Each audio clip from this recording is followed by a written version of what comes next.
Screen share नहीं हुई है दिशा अभी। नहीं मैम, स्क्रीन शेयर नहीं हुई।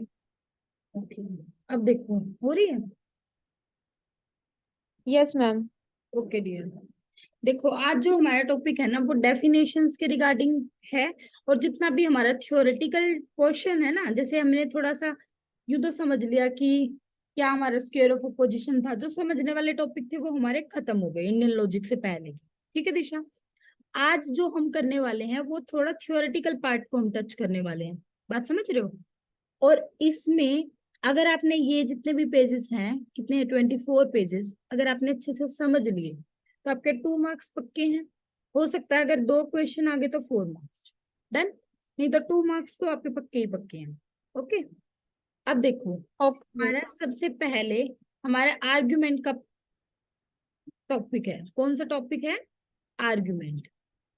देखो डियर, आर्ग्यूमेंट जो हमने यहाँ पर समझने हैं वो आर्ग्यूमेंट एक तरीके से 3 तरह के याद रखना। आर्ग्यूमेंट कितने तरह के याद रखने हैं?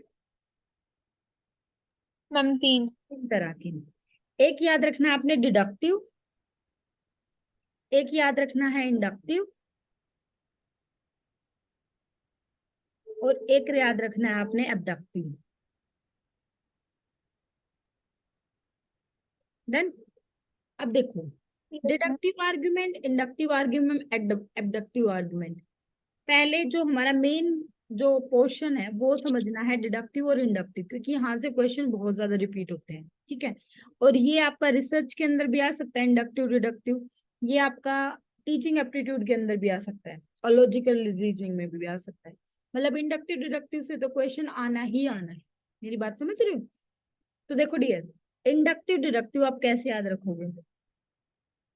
इंडक्टिव एक तरीके से नाम से क्लियर हो रहा है, कुछ नया इंट्रोड्यूस होने की बात हो रही है। समझ रहे हो? इंडक्टिव का मीनिंग क्या है? कुछ नया इंट्रोड्यूस हो रहा है, कुछ नई चीज के बारे में बात हो रही है, उसको बोलते हैं इंडक्टिव। बात समझ रहे हो मेरी दिशा? Yes ma'am. आपको कैसे याद रखना है इंडक्टिव रिडक्टिव? आपको एक याद रखना है, एक एग्जाम्पल। आपको याद है कि ऊपर से वो एप्पल गिरा था, लॉ ऑफ ग्रेविटी के बारे में जानते हो? Yes Newton, ma'am. उसमें उसमें क्या था? न्यूटन लो। न्यूटन ने क्या सबसे पहले उसने देखा होगा कि कोई मतलब कुछ सामान उसने नीचे गिरा के देखा, एप्पल गिरा, कुछ भी आप एग्जांपल ले सकते हो, है ना? और उसके बाद उसने बहुत सारे सामान नीचे नीचे गिरा गिरा के देखे होंगे।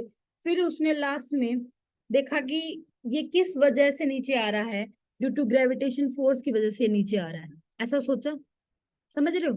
तो ये सब यस मैम। ने जब प्रैक्टिकली ये चीजें देखी, ऑब्जर्व करी, और फिर फाइंड आउट किया कि कोई भी सामान जब आप ऊपर से नीचे मतलब डालोगे तो वो नीचे ही गिरेगा due to gravitation force. Right? तो अब उसने जब पहली बार तो उसने एक ही ऑब्जेक्ट को देखा ना, उसके बाद उसने बहुत सारी चीजों को देखा, उसके बाद उसने कंक्लूजन निकाला। मेरी बात समझ रहे हो? तो एक पर्टिकुलर यस मैम। चीज जब वो जनरलाइज्ड करता है कि पूरे यूनिवर्स में ये बात है कि ड्यू टू ग्रेविटेशन फोर्स आप कोई भी सामान ऊपर से नीचे डालोगे तो वो नीचे ही आएगा, तो ये उसने प्रूव कर दिया। मेरी बात समझ रहे हो? तो पर्टिकुलर से जब बात जनरलाइज्ड होती है तो उसको बोलते हैं इंडक्टिव, क्योंकि नई चीज बाहर निकल कर आई, एक लॉ बनकर बाहर निकल कर आया। मेरी बात समझ रहे हो? तो उसको हम क्या बोलते हैं? इंडक्टिव। उसको हम क्या बोलते हैं? इंडक्टिव। इंडक्टिव। इंडक्टिव आप रिसर्च कह सकते हो। ठीक है, तो यहाँ पर इंडक्टिव का मीनिंग आपको समझ आ गया। डिडक्टिव इसका उल्टा होता है। जो टीचर बच्चों को पढ़ाते हैं, अब टीचर ने लॉ पढ़ाया, मेरी बात समझ रहे हो? Law of gravitation force teacher ने पढ़ाया, न्यूटन लॉ टीचर ने पढ़ाया। तो टीचर ने उसको पढ़ा हुआ था ना पहले, टीचर ने तो कोई प्रूव नहीं करी बात, नया नो निकाल मैम। है नहीं टीचर ने तो कि ये बात है, लो मैंने बनाया है, ऐसा तो नहीं हुआ। टीचर ने पढ़ा, बच्चों को पढ़ा दिया। समझ रहे हो? मतलब टीचर ने तो पहले जनरलाइज चीज को देखा और फिर एक चीज पर अप्लाई करके दिखा दिया कि देखो बच्चों, ये होता है, न्यूटन का लो ये है, ये बोलता है ग्रेविटेशन फोर्स के बारे में, इस तरीके से उसने बताया। और फिर एग्जाम्पल देके ऊपर से मार्कर छोड़ के ऐसे दिखा दिया कि देखो। तो ये मार्कर जब छोड़ के नीचे दिखाया तो ये पर्टिकुलर चीज है। कैसी चीज है? पर्टिकुलर। तो जब बात जनरल से पर्टिकुलर की तरफ जाती है तो उसको हम बोलते हैं डिडक्टिव आर्ग्यूमेंट। क्या बोलते हैं dear? Deductive argument. Deductive argument. Deductive argument क्या होगी? जब पर्टिकुलर से बात जनरल में जाती है और जब जनरल से बात पर्टिकुलर की तरफ आती है तो उसको हम बोलते हैं, कहां से जनरल से पर्टिकुलर, उसको हम बोलते हैं डिडक्टिव आर्ग्यूमेंट। क्या बोलते हैं डियर? Is it clear? यहाँ तक कोई डाउट है? Deductive argument. No ma'am. ये नहीं याद रखना है। एबडक्टिव याद रखना, डॉक्टर वाला एग्जाम्पल। आप डॉक्टर के पास गए, आपको कोई भी शिकायत थी, आपको प्रॉब्लम हो रही थी, कहीं पर पेन हो रहा था, आप डॉक्टर के पास जाते हो और वहां पर जाकर आप डॉक्टर से पूछते हो कि डॉक्टर साहब मुझे बताओ कि क्या हुआ है। तो डॉक्टर आपसे पहले पूछते हैं ना कि आपको क्या, थोड़ा तो मतलब पूछते हैं आपको अभी क्या है, सिर दर्द हो रहा है या क्या हो रहा है, ऐसा कुछ। समझ रहे हो मेरी बात? फिर डॉक्टर आपको ये बोलेंगे कि ये टेस्ट करा के आओ।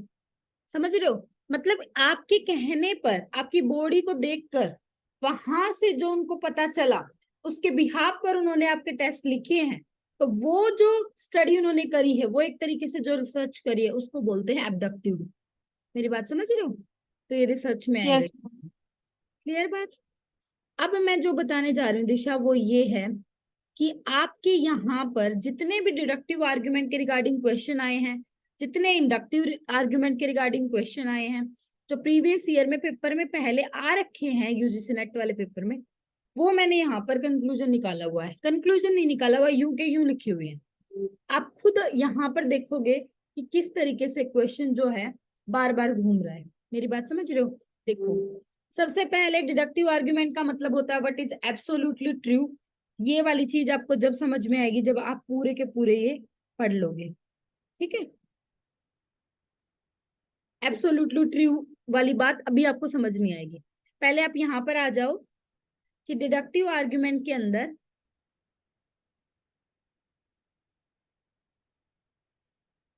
जनरल से पर्टिकुलर की तरफ जाएगा। दिशा ये बात समझ आ रही है? Yes ma'am. अच्छा, जनरल से पर्टिकुलर का मतलब यहाँ पर इन्होंने एग्जाम्पल लिया। इन्होंने कहा कि ऑल मैन इज मॉर्टल। ये जनरल बात है कि सारे ही मैन मॉर्टल हैं। Is it clear? जो भी आएगा वो जाएगा, है ना? कोई यहीं पर नहीं रहने वाला, भीड़ नहीं करने वाला, कभी ना कभी जाएगा ही जाएगा। ऑल मैन इज मॉर्टल, ये बात जनरलाइज्ड है।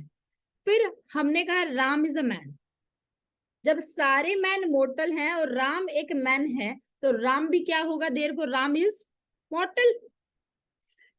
यहाँ पर डियर ऑल मैन की बात हो रही है, डेट मीन्स ये बात जनरल हो रही है। और ये एक सिंगल राम की बात हो रही है, डेट मीन्स पर्टिकुलर। जब बात जनरल से पर्टिकुलर आती है तो उसको हम बोलते हैं deductive argument. Is it clear? यहाँ तक कोई डाउट है?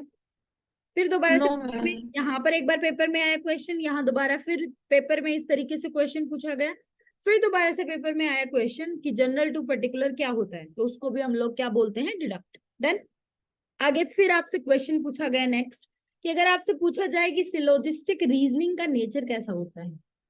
दिशा मुझे एक बात बताओ, यहाँ पर भी तो हमने सिलोजियम ही लगाया है ना, मैन से मैन कैंसिल, फिर हमने बना दिया राम इज मॉर्टल। बताओ मुझे, यस मैम। तो ये कौन सा रीजनिंग था जो ये कट करके बनाया है? ये हमारा कौन सा था? डिडक्टिव ही था। तो अगर आपसे पेपर में ये यस क्वेश्चन मैम। पूछा जाए कि सिलोजिस्टिक रीजनिंग का नेचर कैसा होता है, तो भी आंसर क्या होगा? डिडक्टिव नेचर होता है। Is it clear? Yes ma'am. अच्छा, एक बात और इम्पोर्टेंट आपको याद रखनी है दिशा, वैसे तो ऊपर ही समझ आ गई आपको, बट ये लर्न कर लेना कि जो डिडक्टिव आर्ग्यूमेंट होती है वो कंक्लूजन जो प्रोवाइड करती है वो बेस्ट होता है, मतलब दी बेस्ट होता है। याद रखना, क्योंकि देखो all man is mortar, Ram is a man, जो राम इज मोर्टल इन्होंने कंक्लूजन दिया है, ये प्रीमिसेस को पूरी तरीके से फॉलो कर रहा है। अगर नहीं कर रहा तो बताओ मुझे। नहीं कर रहा? कर रहा है ना पूरी तरीके से? पता है। तो ये इंपॉर्टेंट बात है, बहुत बार पेपर में यहाँ से क्वेश्चन पूछा गया, देखना। ये वैलिड बात क्या है कि provide conclusive evidence for its conclusion. ये कैसा एविडेंस, मतलब प्रूफ प्रोवाइड करता है? कंक्लूसिव मतलब बेस्ट, राइट? नेक्स्ट क्या है? Deductive argument involves seeing logical relation. Logical बात क्या होती है डियर? याद रखना, लॉजिकल को बोलते हैं हम जहां पर वैलिड कॉन्सेप्ट का इस्तेमाल किया गया हो। ठीक है, जो वैलिडिटी को शो करता है उसको हम बोलते हैं लॉजिकल। बात ही वो होती है जो वैलिड प्रूफ के साथ। मेरी बात समझ रहे हो? तो डिडक्टिव आर्ग्यूमेंट लॉजिकल रिलेशन है, अलग से दिखाई दे रहा है, इसमें कोई भी ऐसी बात नहीं है, फैक्ट बेस्ड बात है। आगे देखो, नेक्स्ट क्या कह रहा है question, the conclusion does not claim something more than which is contained in its premises. मुझे ये बात बताओ दिशा, जो प्रीमिसेस में लिखा हुआ था, प्रीमिसेस में था all man is मॉर्टल, Ram is man, right, यही लिखा हुआ है। क्या कंक्लूजन इस प्रीमिसेस से बाहर जा रहा है? बताओ जल्दी, क्या नो मैम। कंक्लूजन प्रीमिसेस से बाहर जा रहा है? नहीं जा रहा है ना? No ma'am. तो इसका मतलब यही लिखा हुआ है, उसको हम बोलेंगे deductive argument. The conclusion does not claim something more than which is contained in its premises. Is it clear? यहाँ तक कोई डाउट है? No ma'am. आगे चले? Yes ma'am. आगे देखो दिशा, 1 सेकेंड।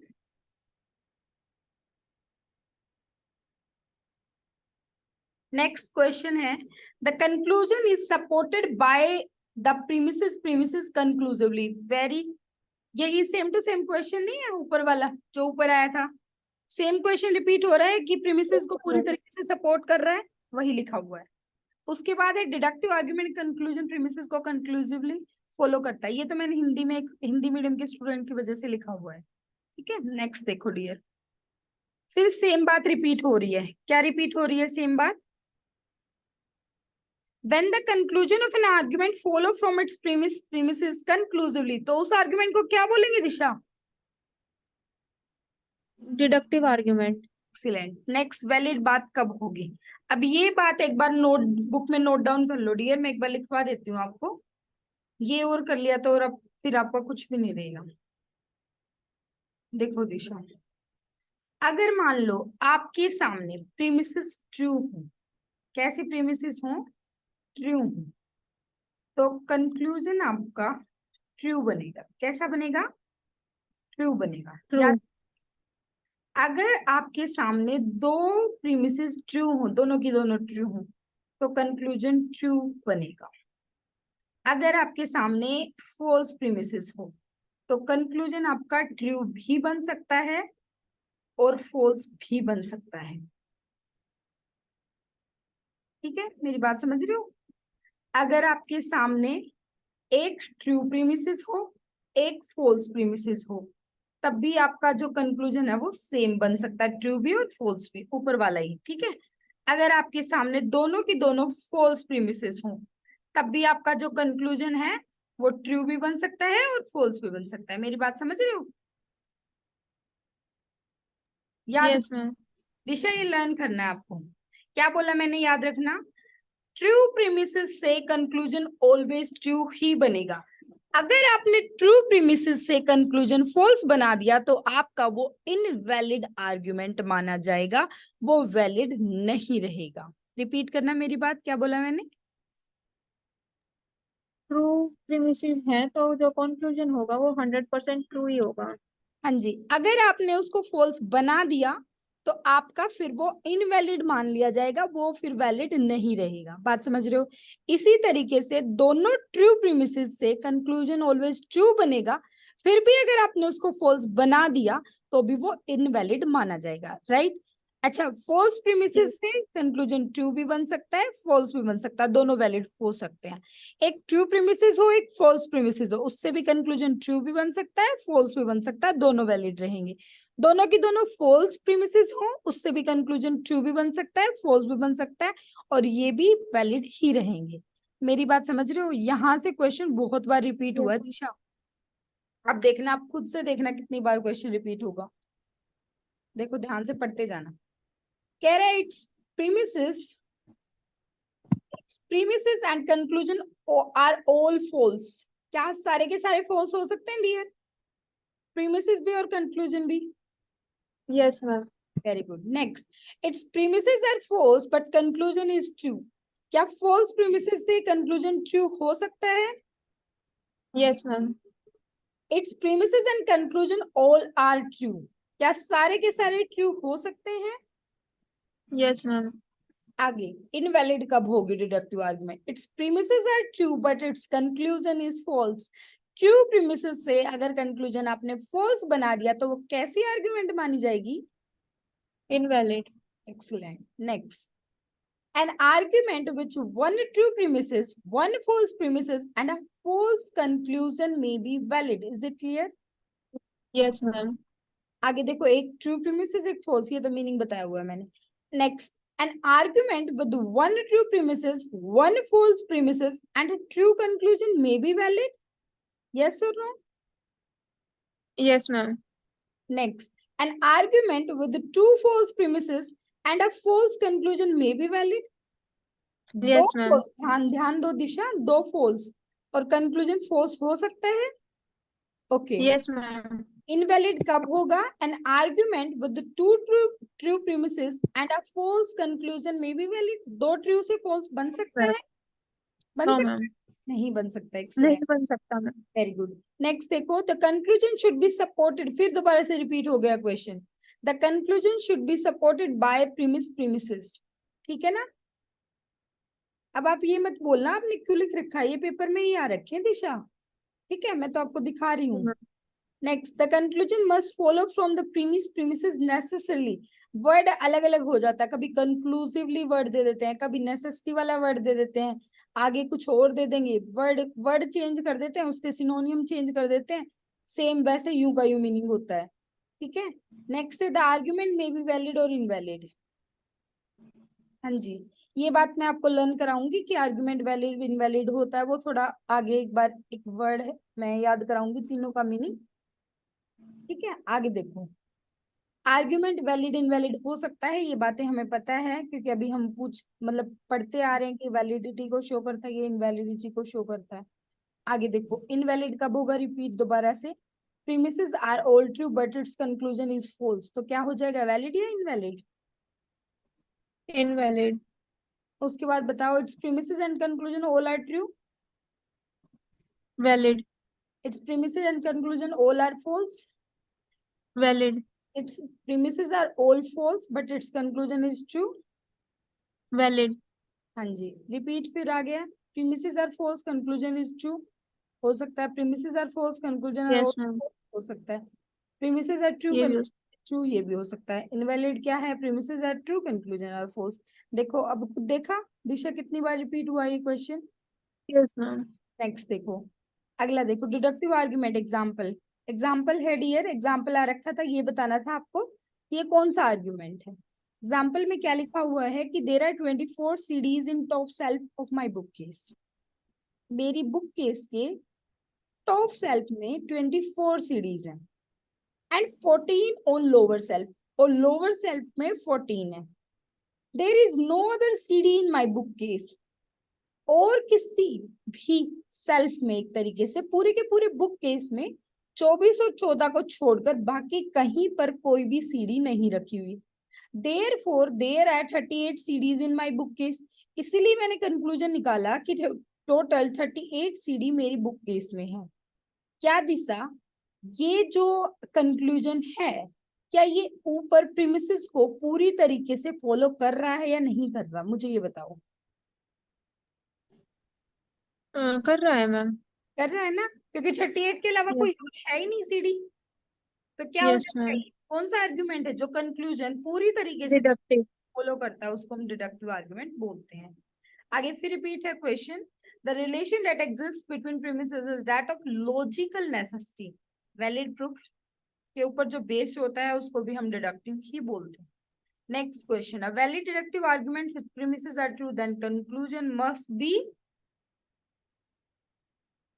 ट्रू। अगर आपके प्रीमिसेस ट्रू होंगे तो कंक्लूजन भी ट्रू होगा। ट्रू होना चाहिए। Question है dear, when the conclusion of an argument follows from its premises necessarily, word वही आ गया, उसको हम डिडक्टिव बोलेंगे।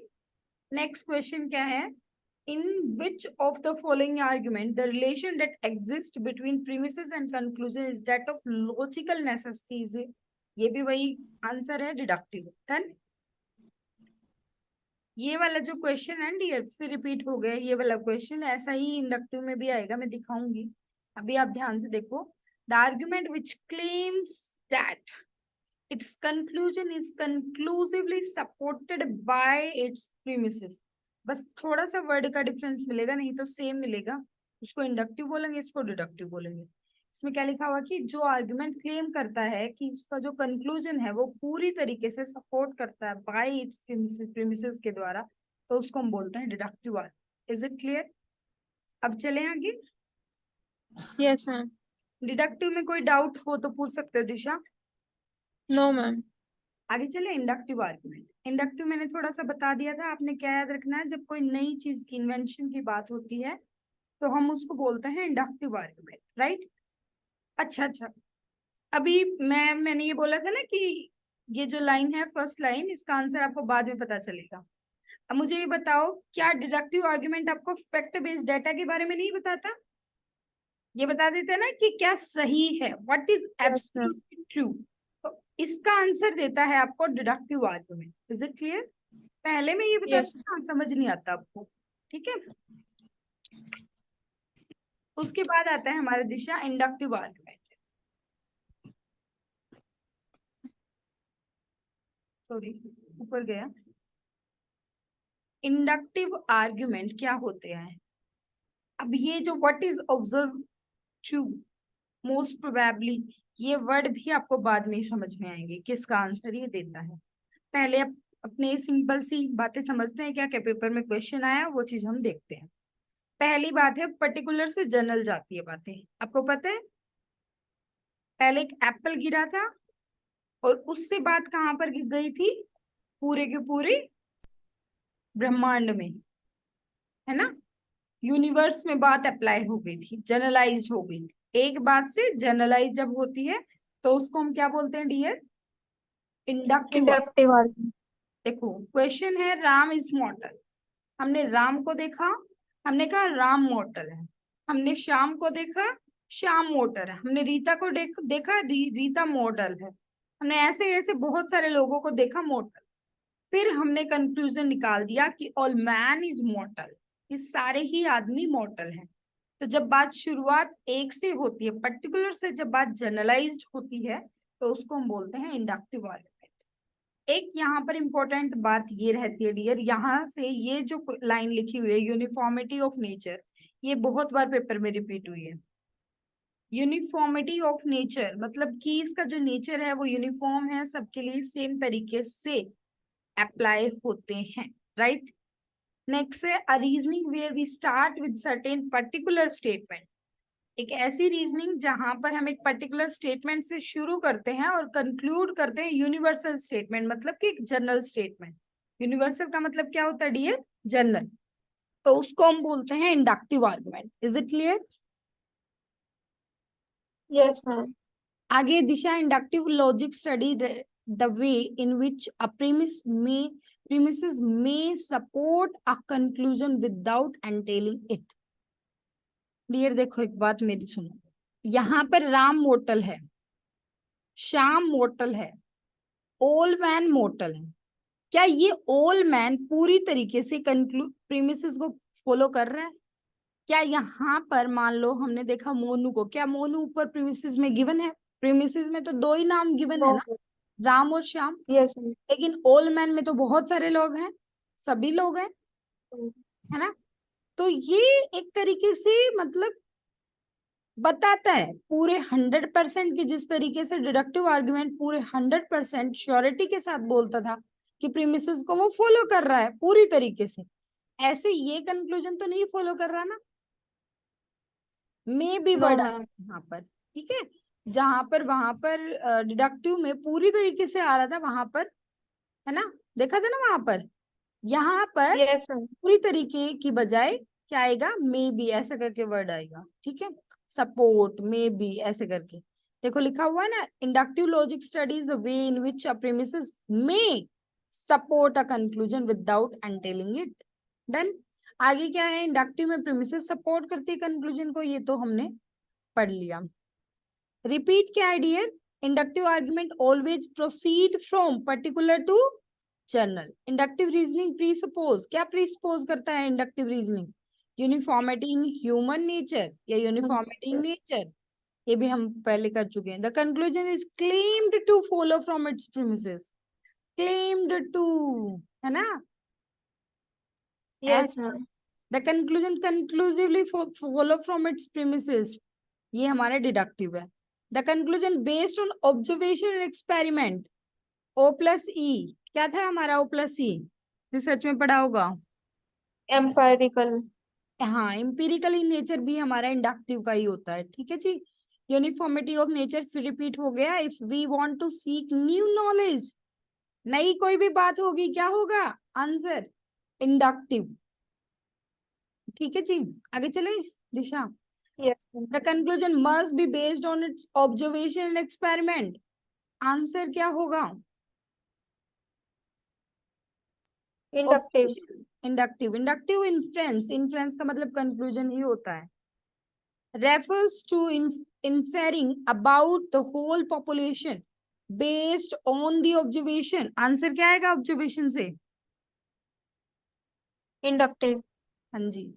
Identify the argument which involves a leap from known to unknown, known क्या था हमारे लिए, एप्पल गिरा नीचे, अननोन क्या है, हमने पूरी Yes. गारंटी दे दी कि कोई भी चीज गिरा के देखो, वो चीज हमारे लिए अननोन थी, बट हमने उसको जनरलाइज कर दिया, तो इसको भी हम क्या बोलेंगे, इंडक्टिव बोलेंगे। Done. Yes, ma'am. The argument which claim that, देखो यही है वो क्वेश्चन, इसका स्क्रीन शॉट इस वाले पोर्शन का और वहां से डिडक्टिव वाले का, तब जाके देखना, ठीक है। लिखा हुआ था argument which claim that the it's conclusion is supported bye it's premises conclusively is inductive argument, ये मैं डिटेल में बताऊंगी दिशा, ठीक है। आगे देखो, पर्टिकुलर टू यूनिवर्सल, ये भी हमारा रिपीटेड क्वेश्चन है, बताओ next. Among the following, which one of the argument is rooted in empirical investigation? Empirical word क्या है, Inductive. O plus E, Inductive. हाँ जी। नेक्स्ट है the reasoning which would be helpful in finding new knowledge, answer क्या होगा, inductive. Next, Inductive. Validity, validity क्या बताती है, वहां पर तो क्या बताता था वैलिडिटी, ट्रू मीनिंग ट्रू ही होना चाहिए, कंक्लूजन दो ट्रू ट्रू ही होना चाहिए, एक ट्रू एक फॉल्स, ट्रू फॉल्स हो सकता है, एक फॉल्स ट्रू फॉल्स हो सकता है, दोनों फॉल्स ट्रू फॉल्स हो सकता है, तभी वैलिड था, अदरवाइज इनवैलिड था।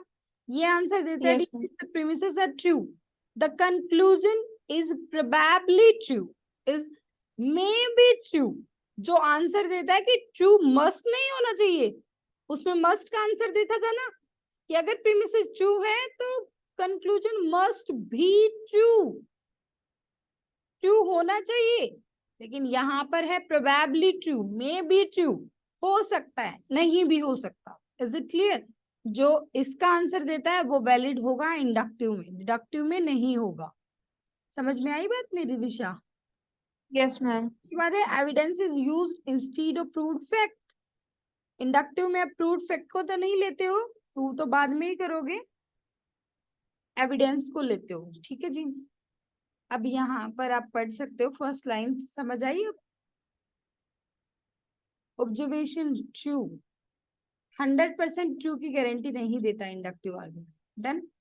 बताओ डिडक्टिव इंडक्टिव में कोई भी डाउट हो, No, ma'am. नहीं है।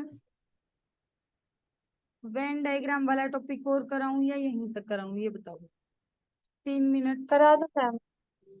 करा दूं, मैं इसलिए कह रही हूँ कि चलो वेन डायग्राम वाला और करा देती हूँ, कहीं 4 मिनट में ना होए, फिर ये लेफ्ट हो जाएगी मीटिंग 40 मिनट वाली। चलो जितना होता है उतना करा देती हूँ, नहीं तो फिर मतलब दोबारा से लिंक सेंड करूंगी, ओके। देखो dear, Okay, Venn ma'am. Diagram, वैसे तो जो सिलोजियम हमने पढ़े हैं उसकी थ्योरी ही वेन डायग्राम वाली थी, बट हमने वहां पर शॉर्ट ट्रिक से पढ़ा कि हमारा क्वेश्चन गलत ना हो और बहुत जल्दी से सॉल्व हो जाए, राइट। अब यहाँ पर हम वेन डायग्राम की थ्योरी पढ़ेंगे, वो थ्योरी जो पेपर में आई है, यहाँ से भी अगर आप देखोगे ना तो सेम तरीके से रिपीट हो रहा, बस 2-3 बातें आपने याद रखनी है वेन डायग्राम के रिगार्डिंग। डन।